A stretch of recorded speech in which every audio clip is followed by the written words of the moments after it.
The talk does get a little political in places. I try to keep it low key, but it's incredibly relevant. And then on the other thing is, because it's a long history, I tend to go very quickly.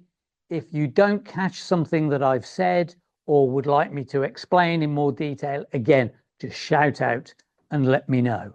And I'm more than happy to go over it again. I think that is everything that I need to say. Helen's heard this before, poor woman. Is there anything I've missed? Right, let's get down to business then. Silk. Silk has been around forever, but it was discovered by human beings around 5,000 years ago. It was discovered in the country that today we know as China. Then, of course, it wasn't one huge homogeneous country. It was lots of little tribes dotted about, many of which had nothing to do with anybody else. The story is that a man came along who came up to be a leader, and he is credited with being the first great emperor and bringing some of these tribes together and creating the first civilization that the world had ever known. His name was Huang Ti. He's part, present it to the camera, he's part myth, he's part legend, and there may have been a person, whether his name was Huang Ti, whatever, but then there may have been a person. So he's part real. He's still recognized and revered in China today. Are you okay, happy enough if I hand these around? Yeah, okay, let's do that. We'll probably go that way around if that's okay. Oh, keep forgetting to do this as well. Silk, before we get down too far, silk is a fabric that can have a vast variety of textures and weaves to it. And there's just a few in this sample here, which also I'll pass around and you can get a feel for. So Huang Ti, credited with bringing tribes together and creating the first civilization. But it wasn't Huang Ti that discovered silk. He gets the credit, but as we all know, it was the lady that did all the work. His wife, the Empress Xing Li Qi. She is still regarded today in China as the goddess of silk. The story is that she was taking tea in the garden one day and something fell into her cuppa. Something like this. Well, she took this thing out, and as she did so, it started to unravel, and she realized that there was a thread. So she ordered the thread to be woven into cloth, and silk had been discovered. Nice story, isn't it? Probably not entirely accurate. The Chinese, or the people in Huang Ti's area, they had been growing mulberry trees for centuries before silk was discovered. They grew the mulberry trees for their fruit, which they all love to eat. But they had a problem. The trees were starting to die, and nobody knew why. So it seems that Huang Ti gave his wife the job of finding out what was causing the mulberry trees to die. Now, whether she had some expertise in the subject, or whether Huang Ti thought, well, if she can't solve the problem, we'll blame her, chop off her head, and I will just carry on. We have no idea. But somehow she discovered that what the caterpillar that was hatching from the egg that had been laid on the mulberry leaves was eating the leaves to such an extent that the trees were dying.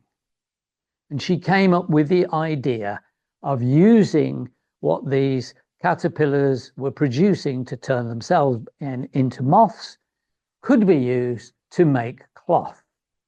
The bit of the story that we do not understand even today is how going from that process to then keeping the trees alive long enough to produce the silk, we don't know, we don't understand.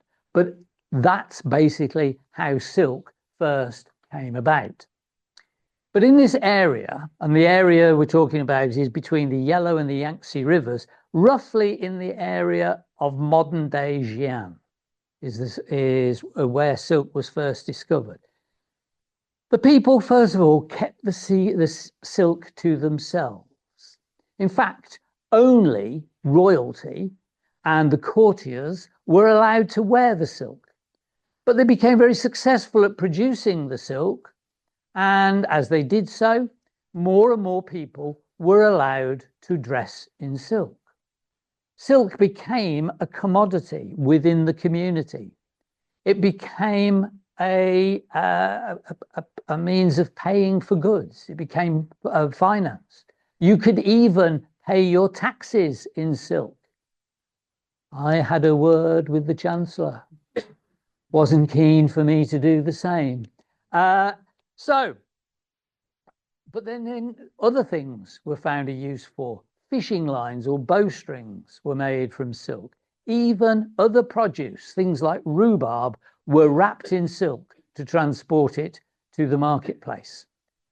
Not something that we think of today as doing with silk, but it was a thing of the time. It was immensely useful and very, or relatively, inexpensive. Time went on, and this tribe, or this civilization, kept itself to itself for as long as possible. But the time came when they realized they needed to trade with others, if for no other reason, they were under attack from enemies. And so in order to fund their wars, to fight back, they needed to raise funds, raise capital, and so they would need to trade. So they began trading what they had, not just silk, but as far as I'm concerned, primarily silk with other people.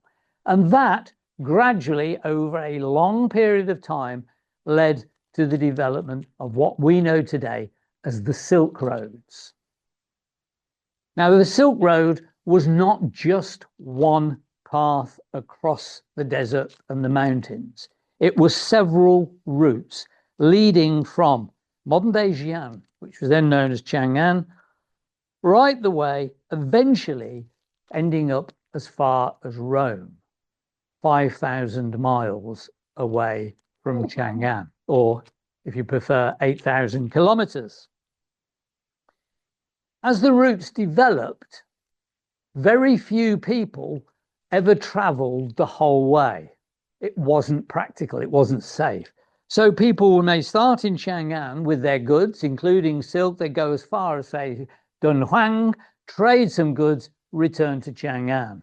People in Dunhuang would then go on to, say, Hotan, trade goods, and return to Dunhuang, and so on, and slowly moving further and further westwards. Time goes by. Huang Ti is now long dead.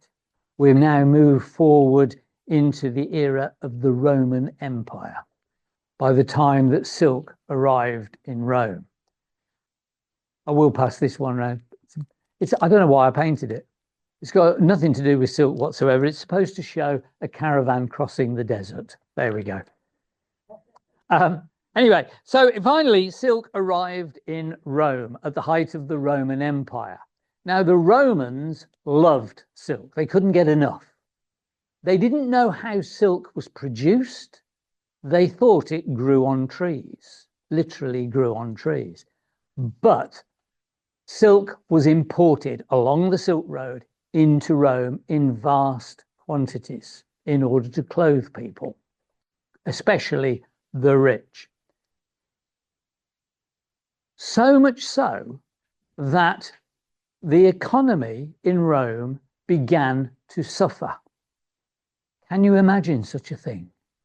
that international trade could be damaging for the economy. Well, well, well, who would have thought?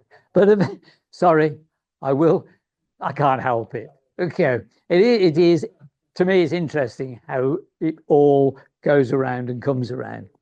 But we will come to that, but exactly, they did. So people say people wanted it and they was importing it, was beginning to damage the economy to the point where the Senate met in 14 AD to discuss whether silk should be banned from being imported into Rome. And I'm now talking about, at this point, silk cloth. A very famous senator and orator of the day, a man called Senator the Younger, made an impassioned speech as to why silk should be banned. He was known for his lengthy speeches, probably took about 2 hours. I'm not going to read you the whole speech, just a small extract, if I may, when he said, "I can see clothes of silk, if materials that do not hide the body, nor even one's decency, can be called clothes. Wretched flocks of maids labor so that the adulteress may be visible through her thin dress, so that her husband has no more acquaintance than any outsider or foreigner with his wife's body."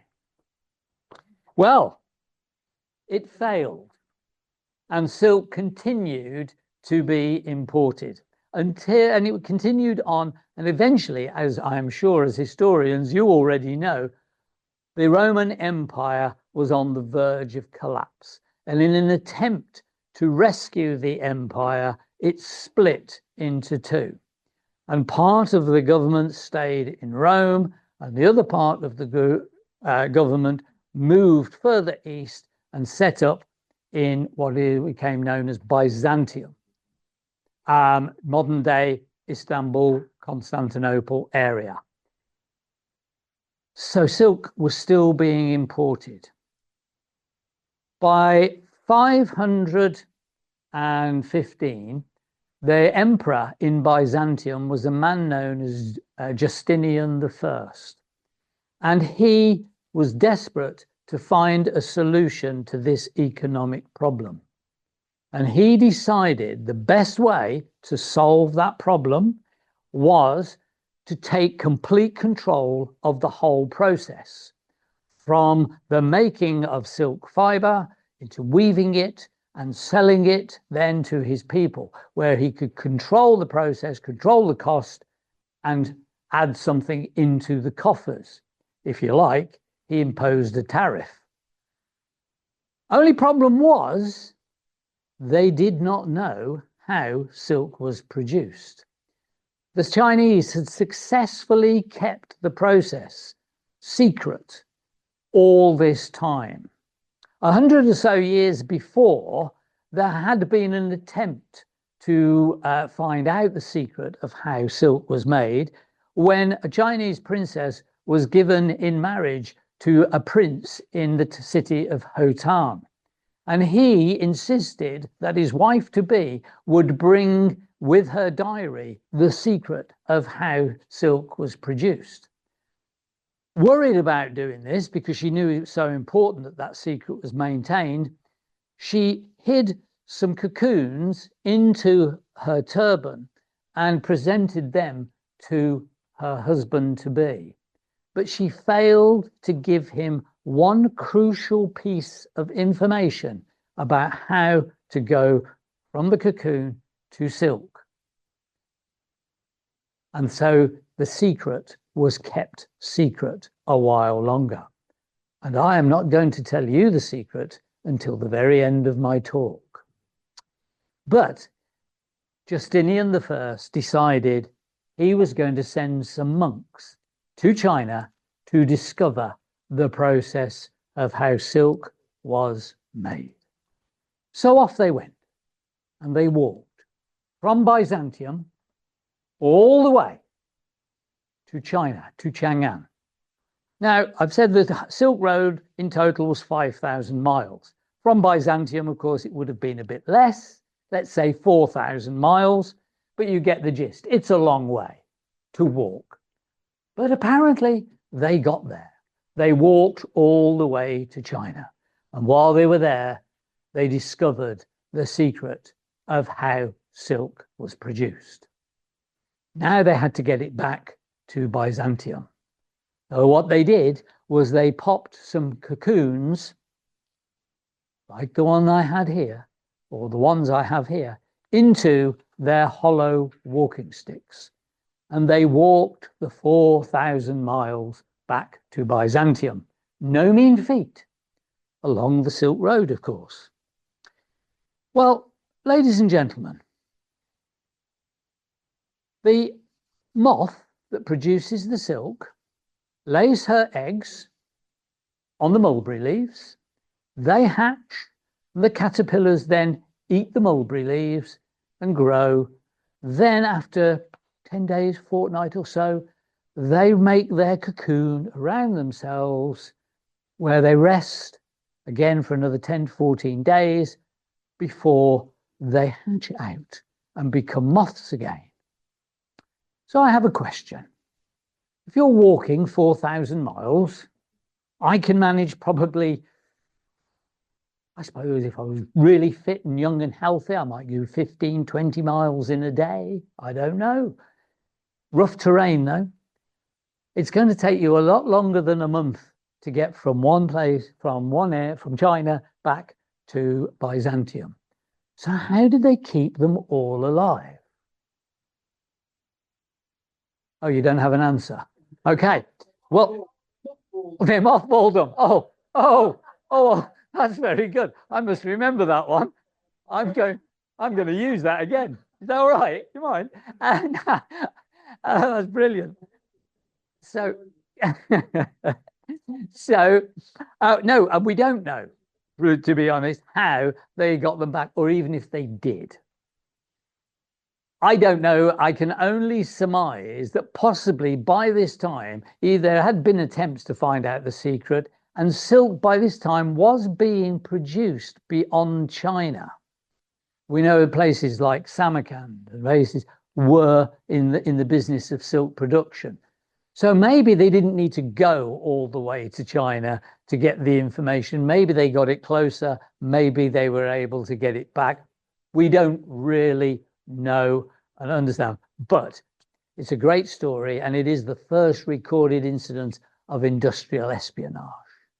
So if you like, those two monks were the James Bonds of their day. Not quite as dramatic. Anyway, the secret was finally out. And in Byzantium, silk production. So the production of silk thread and the weaving of it, a whole business was going. So from there, it was not a big step for that idea and that understanding of how silk was produced to be transferred to Rome.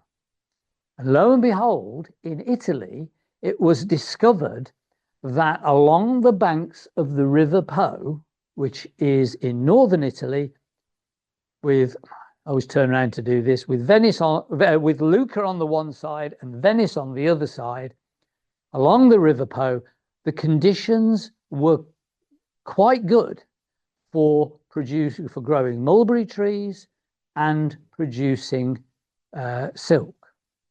So that's where they set up the mulberry orchards. However, in Italy, they were never able to produce enough silk thread of their own that they still needed to import silk thread so that it could be woven in Italy. And in fact, until the 1800s, the only significant industry in Italy was silk weaving. They had no other industry of any significance. Now, the whole history of Italy is complicated. It wasn't unified until, I think, till the 1800s, is it? I'm not sure. Pardon?